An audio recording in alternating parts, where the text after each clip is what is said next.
Halo, Assalamualaikum warahmatullahi wabarakatuh.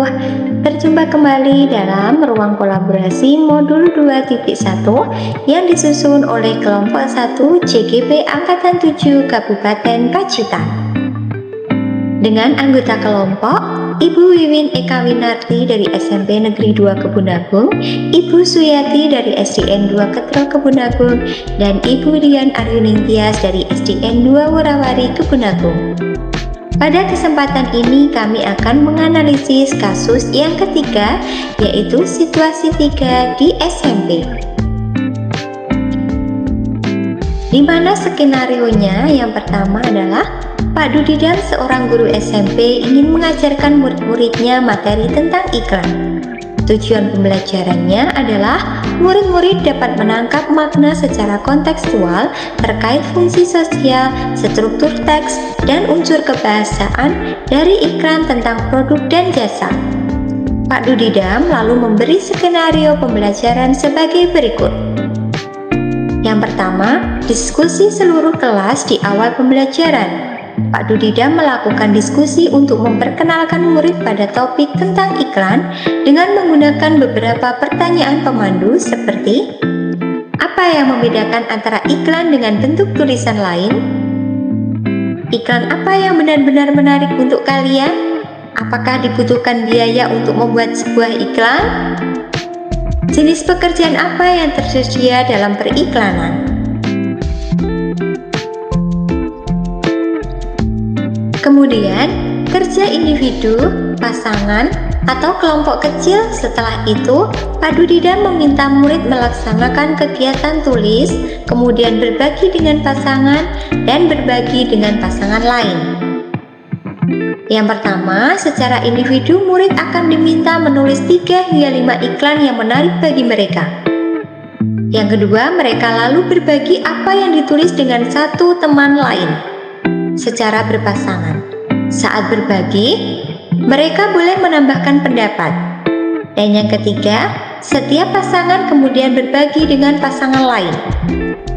Selanjutnya, Pak Dudidam melakukan diskusi dengan seluruh kelas. Ia akan menggunakan daftar iklan yang ditulis oleh masing-masing kelompok sebagai contoh. Kemudian membahasnya dengan menekankan pada target audiens sasaran, pesan utama, mengapa beberapa iklan lebih efektif daripada yang lain. Kemudian, Pak Dudidam mengambil dan memperjelas konsep dan istilah periklanan sesuai dengan kebutuhan. Dalam kerja kelompok kecil, murid akan diminta untuk membentuk kelompok yang terdiri dari 4-5 orang untuk mendiskusikan kelebihan dan kekurangan berbagai jenis iklan. Selanjutnya, setiap kelompok akan diberikan selembar kertas dan bekerja di meja mereka. Setiap lembar kertas, grafik memiliki T-chart untuk menuliskan kelebihan dan kekurangan untuk jenis iklan tertentu. Misalnya, radio, TV, internet, cetak, dan billboard. Kemudian, setiap kelompok akan melakukan brainstorming dan mencatat 2 kelebihan dan kekurangan dari jenis iklan tertentu. Dengan menggunakan isyarat yang diberikan guru, setiap kelompok kemudian pindah ke meja kelompok lain. Mereka membaca masukan yang telah ditulis sebelumnya dan menambahkan 2 kelebihan dan kekurangan lagi. Dan yang terakhir, kegiatan terus berlanjut demikian sampai setiap kelompok memiliki kesempatan untuk membahas semua jenis iklan. Kemudian Pak Dudidam mengumpulkan kembali murid dengan satu kelompok besar. Ia lalu memfasilitasi diskusi yang diperlukan untuk memperjelas atau memperluas pemahaman konsep seperti target audiens, kejelasan pesan, dan penggunaan fitur kebahasaan dan desain seperti pemilihan judul, teks, gambar, dan format. Pak Dudidam lalu memberikan tugas individu. Ia membedakan penugasannya sesuai dengan kemampuan murid. Tugas yang harus dikerjakan murid adalah membuat iklan secara efektif, akan mempromosikan produk atau jasa atau acara sesuai dengan yang dijelaskan dalam skenario yang diberikan. Pak Dudidam menetapkan skenario tugas yang berjenjang sesuai dengan pengetahuan dan pemahaman konsep murid-muridnya. Perbedaan skenarionya adalah Skenario 1 bersifat lebih konkret dan terstruktur dengan petunjuk langkah demi langkah dan mencakup semua informasi yang diperlukan untuk menyelesaikan tugas. Skenario kedua kurang terstruktur dan lebih terbuka dibandingkan skenario pertama. Dan skenario ketiga bersifat konseptual dan terbuka dan membutuhkan riset. Yang terakhir yang dilakukan Pak Dudidam adalah mendorong murid untuk memilih lokasi di kelas yang mendukung cara mereka belajar dengan baik. Misalnya, sendirian di tempat yang tenang, dekat dengan teman untuk memudahkan bertanya jika bingung, atau di area ruangan yang lebih ramai bersama murid-murid lain yang memungkinkan mereka untuk saling berbagi ide.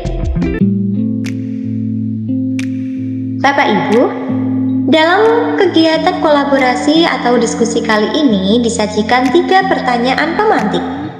Pertanyaan yang pertama, dari skenario pembelajaran yang telah ditelaah, apakah kebutuhan belajar murid yang berusaha dipenuhi oleh guru tersebut? Bagaimana cara guru tersebut menentukan kebutuhan belajar muridnya? Strategi pembelajaran berdiferensiasi apa yang digunakan? Dan yang ketiga, bagaimana guru tersebut melakukan penilaian? Sebelum kita bahas akan jawaban dari pertanyaan pemantik, akan lebih semangat jika kita menyanyikan yel-yel terlebih dahulu. Yel-yel ini terinspirasi dari kasus yang dialami oleh Pak Dudidam, sehingga kami memberikan nama pada kelompok kami dengan kelompok Dudidam. Kita nyanyi bersama-sama ya. Dudi dudi dam dam, dudi dudi dam, dudi dudi dam dam, dudi dudi dam.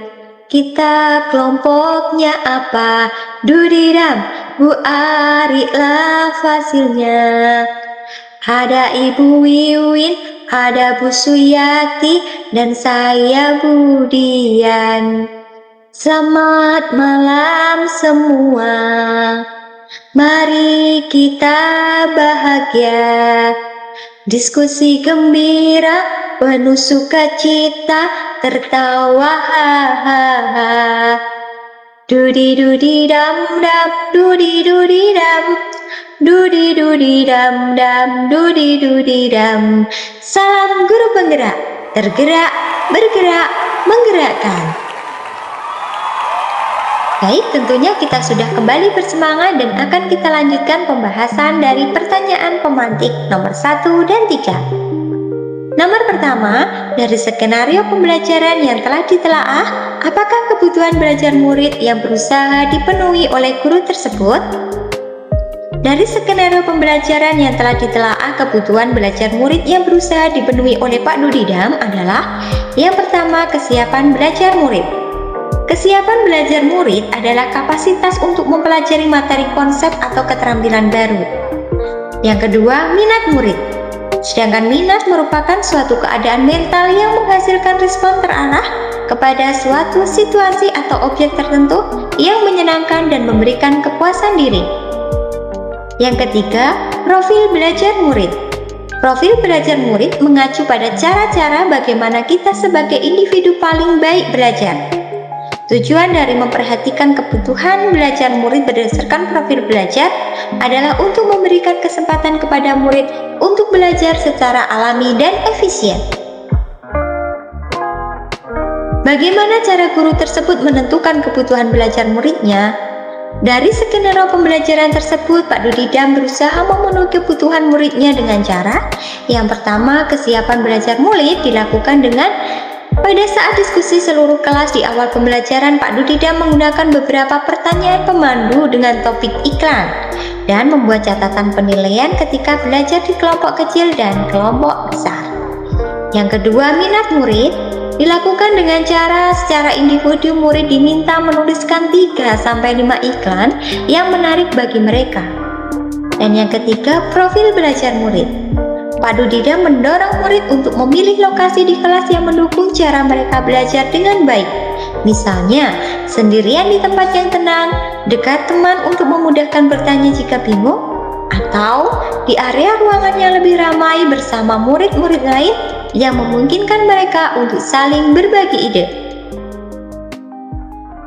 Jawaban dari pertanyaan pemantik kedua yaitu strategi pembelajaran berdiferensiasi apa yang digunakan? Strategi pembelajaran berdiferensi yang digunakan dalam kasus 3 adalah berdiferensiasi proses.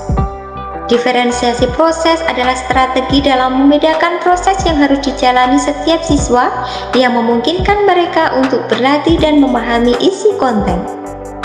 Pak Dudidam menetapkan skenario tugas yang berjenjang sesuai dengan pengetahuan dan pemahaman konsep murid-muridnya. Dilaksanakan sesuai dengan tantangan dan tingkat kompleksitas murid yang berbeda. Yang kedua, Pak Dudidam memberikan tugas individu dan membuat tugas umum untuk seluruh murid dalam kelas, serta tugas khusus untuk murid pada kelompok besar dan kelompok kecil. Yang ketiga, bagaimana guru tersebut melakukan penilaian? Penilaian yang dilakukan oleh Pak Dudidam adalah penilaian formatif dengan yang pertama penilaian proses, yaitu melalui pengamatan atau observasi murid selama proses diskusi dan pembuatan produk berupa iklan. Yang kedua penilaian produk, yaitu guru telah melakukan penilaian berjenjang dengan menetapkan skenario tugas yang berjenjang sesuai dengan pengetahuan dan pemahaman konsep murid-muridnya. Perbedaan skenarionya adalah: skenario pertama bersifat lebih konkret dan terstruktur dengan petunjuk langkah demi langkah dan mencakup semua informasi diperlukan untuk menyelesaikan tugas. Skenario yang kedua kurang terstruktur dan lebih terbuka dibandingkan skenario pertama. Skenario yang ketiga bersifat konseptual dan terbuka dan membutuhkan riset. Dari hasil diskusi tentang kasus 3 dapat kita tarik kesimpulan bahwa kebutuhan belajar murid yang berusaha dipenuhi oleh Pak Dudidam adalah yang pertama kesiapan belajar murid, minat murid, dan profil belajar murid. Sedangkan strategi pembelajaran berdiferensiasi yang digunakan oleh Pak Dudidam adalah lebih menekankan pada berdiferensiasi proses. Sedangkan penilaian yang dilakukan Pak Dudidam adalah penilaian formatif, dengan Pak Dudidam melakukan penilaian formatif dengan menilai proses dan penilaian produk. Terima kasih sudah menyimak pembahasan kasus 3. Semoga hari ini menyenangkan. Wassalamualaikum warahmatullahi wabarakatuh.